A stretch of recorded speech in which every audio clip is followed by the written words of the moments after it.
Les leo entonces las normas. Los voy a silenciar a todos en primer lugar y si tienen algún problema para escucharme, me van escribiendo si se les corta o algo así.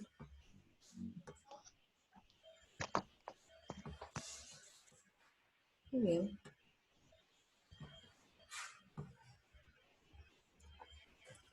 Entonces, este es el reglamento.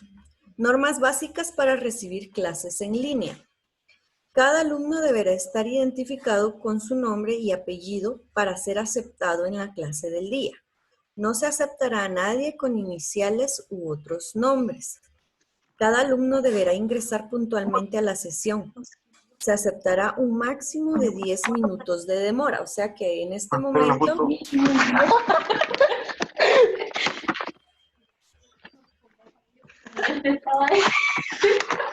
No, ¿por qué? Bueno, a partir de ahora tienen 1 minuto los que hacen falta para poder entrar. Después de eso, ya nadie puede entrar. Todos sin excepción deberán mantener apagado su micrófono a menos que el maestro le dé la palabra y deba opinar, ¿sí? Entonces en este momento los silencié a todos, nadie puede encender su micrófono hasta que yo les dé la palabra.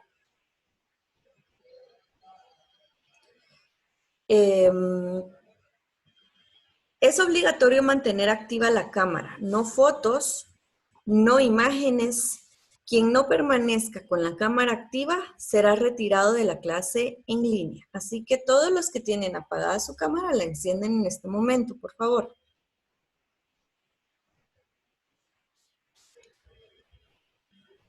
Queda totalmente prohibido compartir el link de la clase con alumnos que no sean del salón o ajenos al colegio, ¿sí? Solo tercero básico A, B y C debe estar en estas reuniones. Si algún alumno realiza publicaciones como fotografías, videos, ofensas e insultos, queda sujeto a ser retirado de la clase y se enviará un reporte con sus datos a supervisión educativa. ¿Sí? Nada de estar publicando las cosas que estamos haciendo aquí. Los únicos que podemos publicar en la página de YouTube del colegio somos los maestros. Ustedes no pueden estar publicando nada de esto en sus redes sociales y menos aún haciendo bromas o memes o cualquier tipo de cosas. Cada uno debe buscar un lugar adecuado para recibir la clase y en condiciones correctas para la misma. Entonces no se permite que usted esté acostado, tirado en su sillón o en su cama o qué sé yo, en un lugar que no es adecuado. Y lo más recomendable es que tenga su cuaderno y su libro a la mano porque vamos a estar trabajando allí. En este momento nos está acompañando también el profe Alex Parr. Va a estar monitoreando cualquiera que tenga alguna situación tanto de conducta como de duda, él nos puede ayudar. ¿Estamos? Muy bien. Entonces, vamos a iniciar la clase. Vamos a ver acá. Estuvimos viendo los movimientos sociales, ¿sí? Hasta les dejé una tarea con respecto a eso. Entonces, movimientos sociales, como se los mandé en las diapositivas, son todas aquellas situaciones en donde agrupaciones de diversas etnias o pensamientos políticos se unen para exigir que cambios, ¿sí? en la sociedad. En Guatemala tenemos antecedentes de una de las grandes, de los grandes movimientos sociales, que fue el de el movimiento liberal, ¿sí? Después de la independencia, alrededor de 50 años después de la independencia, empezó a haber un movimiento que se le llamó el movimiento liberal. Los antecedentes para este movimiento fueron la Revolución Francesa y la Revolución Mexicana. Entonces, esto que están viendo ahorita, les recomiendo que lo copien porque la presentación, como ya la están viendo, ya no se las voy a mandar. La vez siguiente, la vez anterior, perdón, que se los mandé fue porque no pude ponérselos en pantalla. Pero ahora sí necesito que lo estén copiando en su cuaderno. Entonces, antecedentes fueron la Revolución Francesa y la Revolución Mexicana. Más o menos unos 100 años antes del movimiento liberal en Guatemala fue la Revolución Francesa. Ellos se caracterizaban por pedir libertad individual, libertad de culto. También fue el de los primeros países que tuvieron derechos tanto sociales como para las mujeres y para el trabajo, ¿sí? Después de la Revolución Francesa nace también el nacionalismo, que lo estuvimos viendo anteriormente, y el mercantilismo, que era comerciar con otros países, ¿sí? Entonces, permítanme que están entrando algunos, vamos a ver. Melissa, los vamos a admitir por esta vez, pero luego ya saben. Bueno, el mercantilismo es comerciar con los países, ¿verdad? El mercadeo.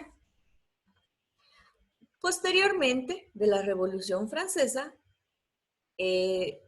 como en su libro lo pueden ver, fue la Revolución Mexicana.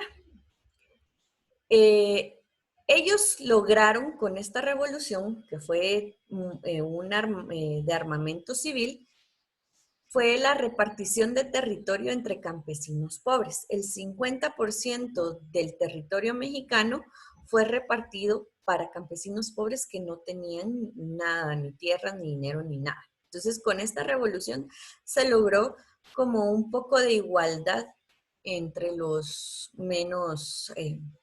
entre los más desprotegidos.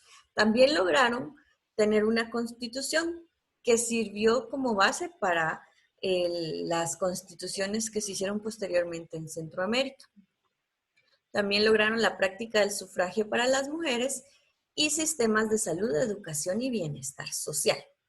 Entonces, en Guatemala,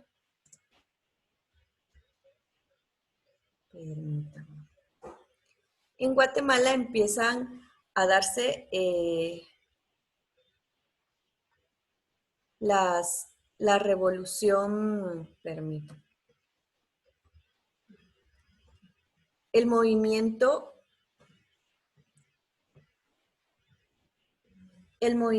liberal.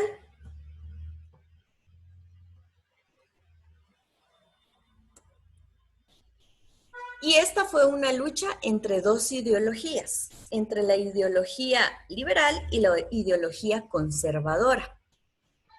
La ideología liberal lo que pretendía era seguir con el mercantilismo, estaba en contra de la Iglesia Católica, porque lo que pretendían es que en Guatemala hubiera libertad de culto, ¿sí? Gracias en parte a la reforma liberal, es que el Colegio Evangélico La Patria fue fundado, ¿sí? El colegio es el primer colegio evangélico y fue la iglesia presbiteriana, fue la primera iglesia evangélica en entrar a Guatemala. Ustedes ya lo saben, o algunos de ustedes ya lo saben. Entonces,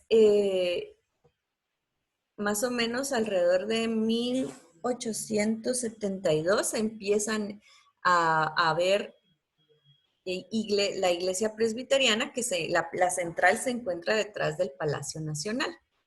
¿Y por qué detrás del Palacio Nacional?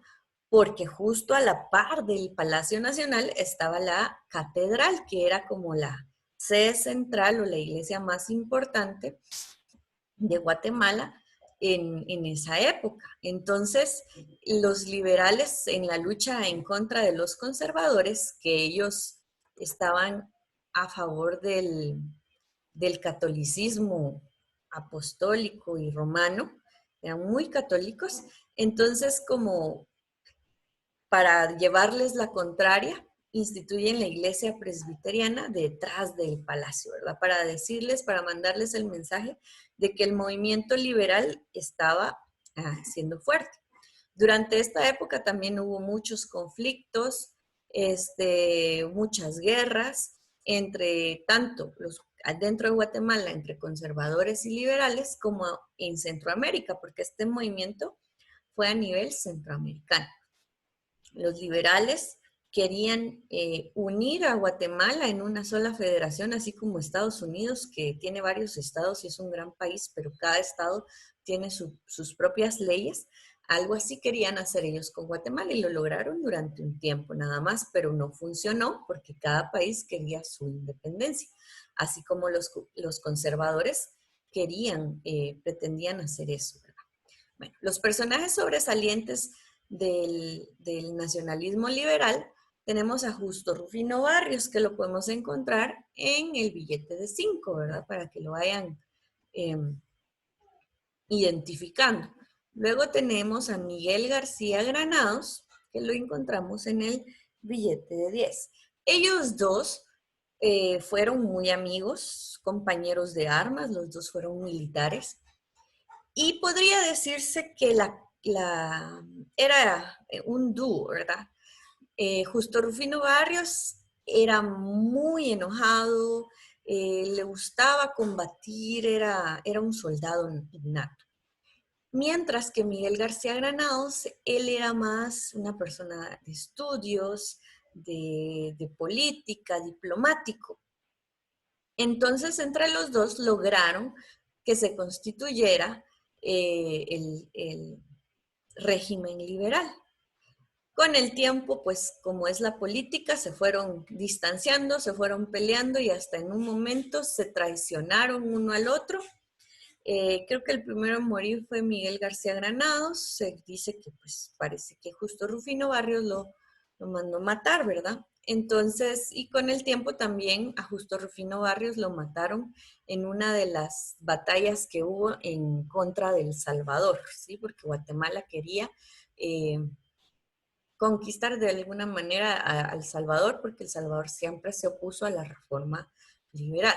Luego tenemos a Lisandro Varillas, Manuel Estrada Cabrera, que también fue un personaje icónico de Guatemala. Él estuvo muchos años como regidor en Guatemala, también era militar. Luego tenemos a Carlos Herrera, el del sombrerito largo. José María Orellana, que lo encontramos en el billete de Quetzal, también militar, también estuvo varios tiempo en el mando. Luego tenemos a Lázaro Chacón, el de los lentes redonditos. Jorge Ubico, que muchos ya lo conocen, él estuvo también 12 años en el poder. Y por último, Federico Ponce Báides.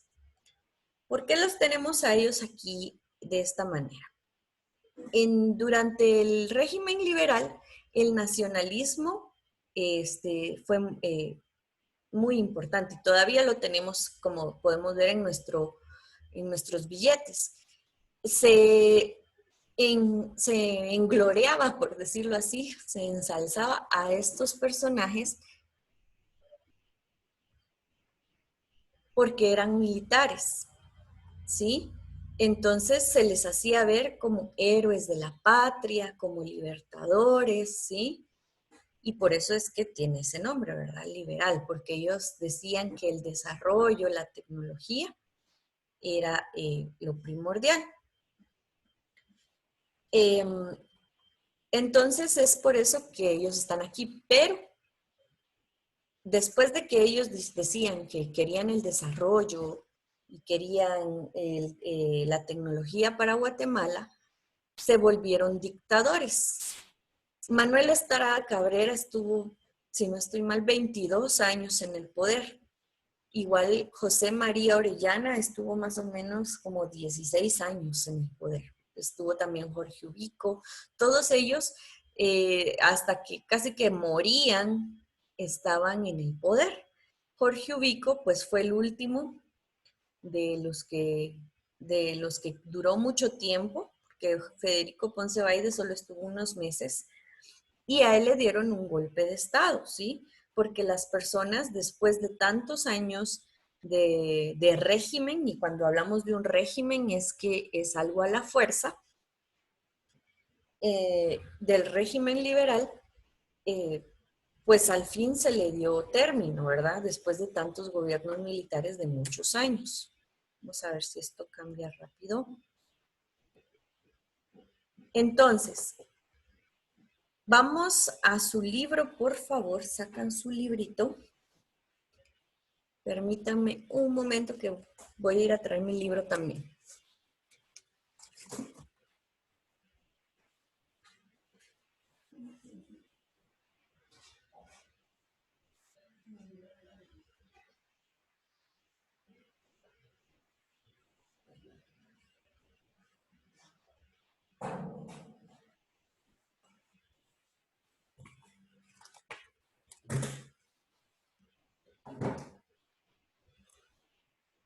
Muy bien. Vamos al libro. En la página...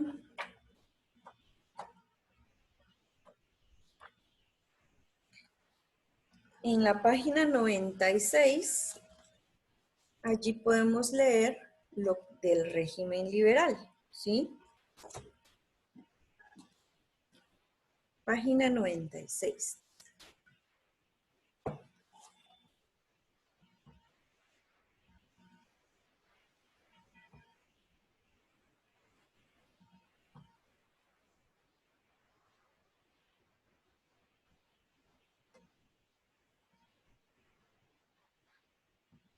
Ok.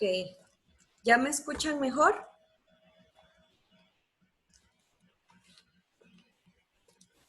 ¿Sí? ¿Ya está mejor la conexión?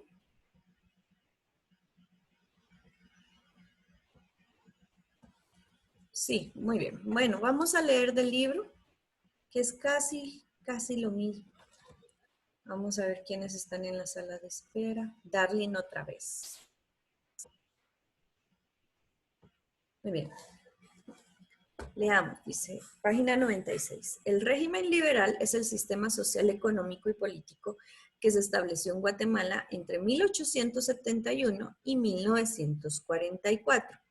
Este es el periodo entre la reforma liberal liderada por Justo Rufino Barrios y Miguel García Granados. En 1871 y la Revolución de Octubre de 1944.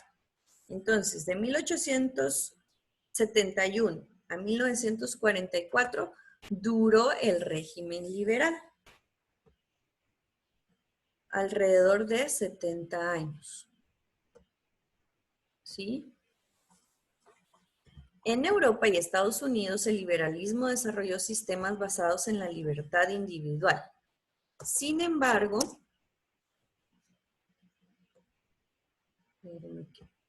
siguen uniéndose. Ahí está. Sin embargo, el régimen liberal de Guatemala nada más prestó ese nombre, dado que en el fondo fue un sistema oligárquico y dictatorial.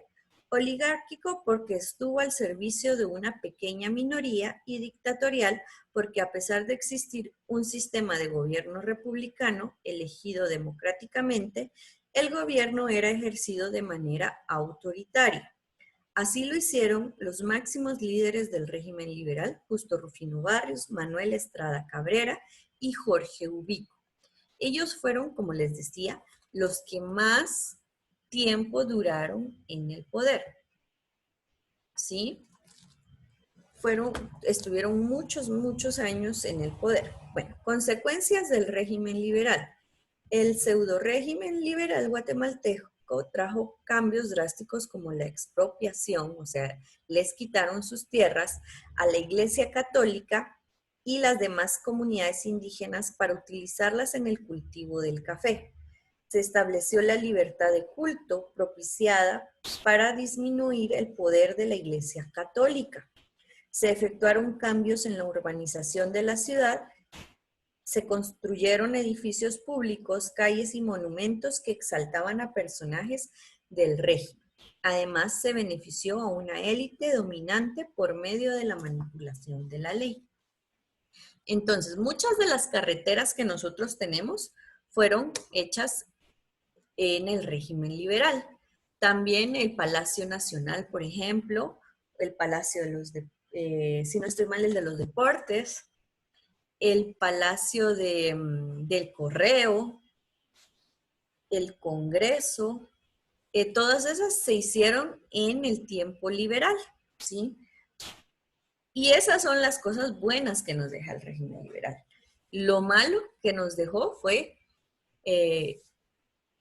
que a muchos pueblos se les quitaron sus tierras. Es por eso que ahora el acceso a una vivienda es tan complicado, porque muchas de estas familias a las que ellos sirvieron se quedaron con la mayoría de las tierras. ¿Sí? Permítanme. Ahí estamos. Entonces, las herencias del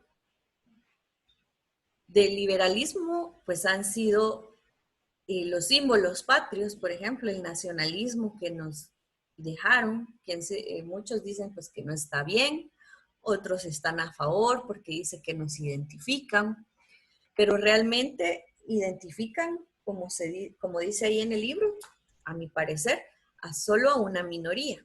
O usted se siente identificado con todos los símbolos patrios, o usted estaría dispuesto a morir por ellos o a pelearse con alguien por ellos. Entonces, todo eso implica el nacionalismo. También la herencia es los cultivos de café, la agricultura, ¿verdad? Y mucha de la construcción que hay ahora en la ciudad. Durante ese régimen, como les decía, hubo una gran disputa con El Salvador y por eso también es que tenemos a veces como mucha competitividad con ellos, ¿verdad? Estar diciendo, no, que estarse peleando, que cómo hablan, que cómo se ríen, que lo que comen, todo eso es parte del régimen liberal. Bueno, sigamos leyendo. Ah, por favor, subrayen ahí en su libro donde dice consecuencias del régimen, desde donde dice pseudo régimen liberal hasta donde dice para disminuir el poder de la Iglesia Católica.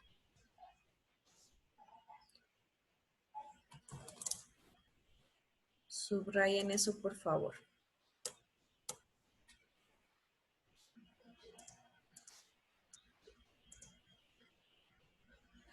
Muy bien.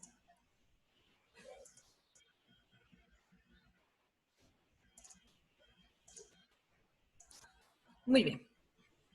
Ahora, les había dejado una tarea acerca de los movimientos sociales en Guatemala.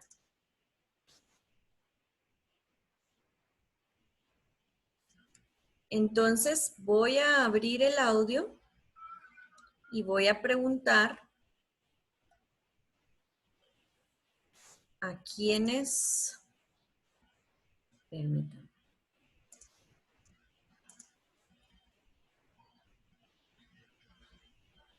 a quienes sí hicieron la tarea.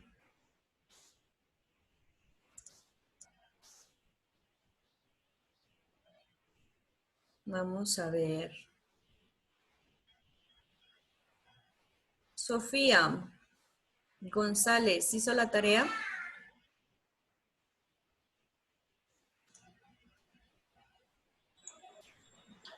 Sí, misma no me dio tiempo de enviar. ¿Pero la tiene ahí cerca? No. No. Bueno, busquen su tarea, que les voy a preguntar ahorita. Santiago. Santiago Osuna, ¿hizo la tarea? Sí, Miss, sí la hice. Dígame, por favor, uno de los movimientos sociales que haya encontrado. Yo lo hice en un documento de Word, pero me acuerdo uno que era sobre contra la minería. La minería. Ah, bueno. ¿Y se acuerda si tenía algún nombre en particular la agrupación que estaba en contra de eso? No, ¿No? solo Bueno, me aparece que era un movimiento contra la minería, así. Así literalmente decía movimiento contra la minería. bueno, está bien. Eso es un movimiento, sí, es un movimiento grande en Guatemala que lo llevan a cabo más que todo agrupaciones sindicales, pero de los pueblos originarios se les llama ahora, o de los pueblos indígenas. ¿Sí? Entonces, porque las mineras dañan el ambiente, les quitan también sus tierras y pues no son de beneficio para las comunidades indígenas. Richard, ¿hizo la tarea? ¿Qué? Espérese. Espérese.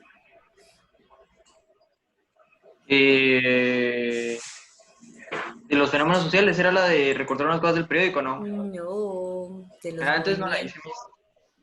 Vamos a ver. Rocío, ¿hizo la tarea?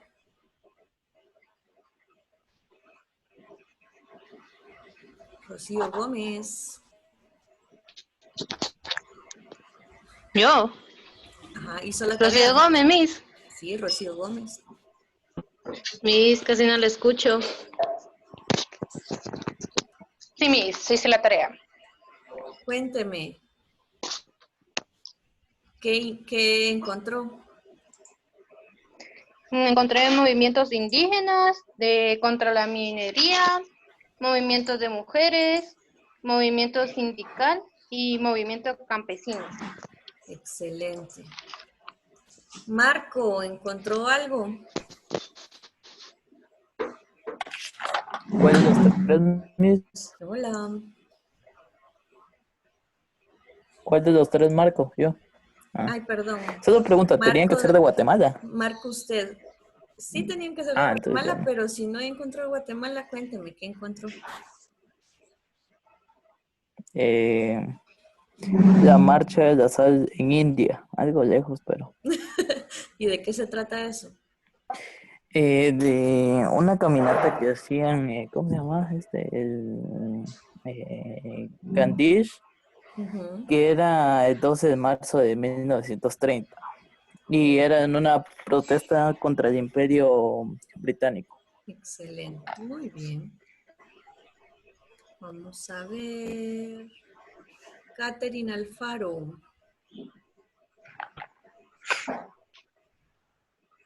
¿Hizo su tarea?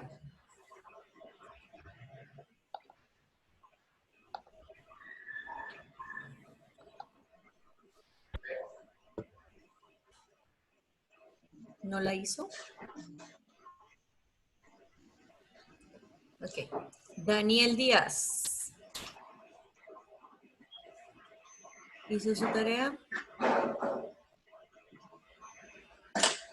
No la hice, Miss.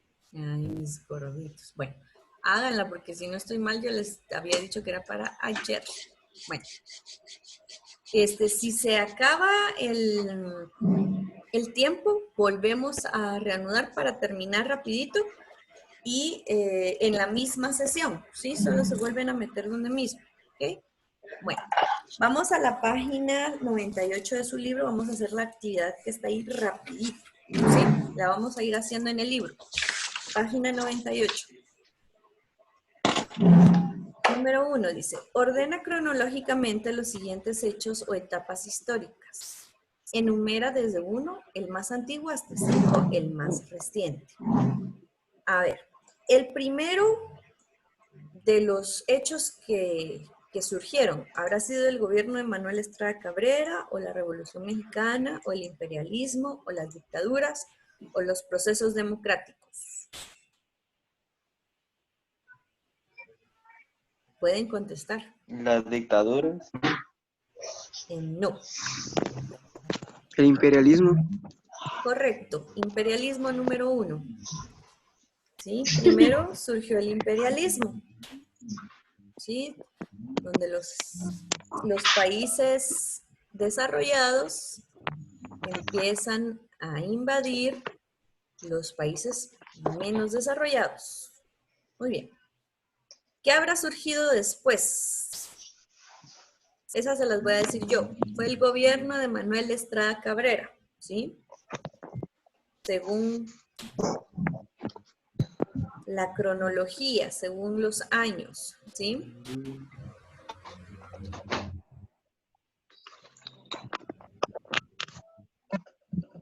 Mientras estaba esa dictadura, empezó a haber un movimiento social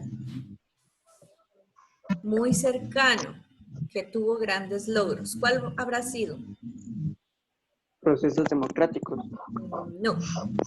Revolución Mexicana. La Revolución Mexicana, muy bien. Ah, Número 3 es la Revolución Mexicana.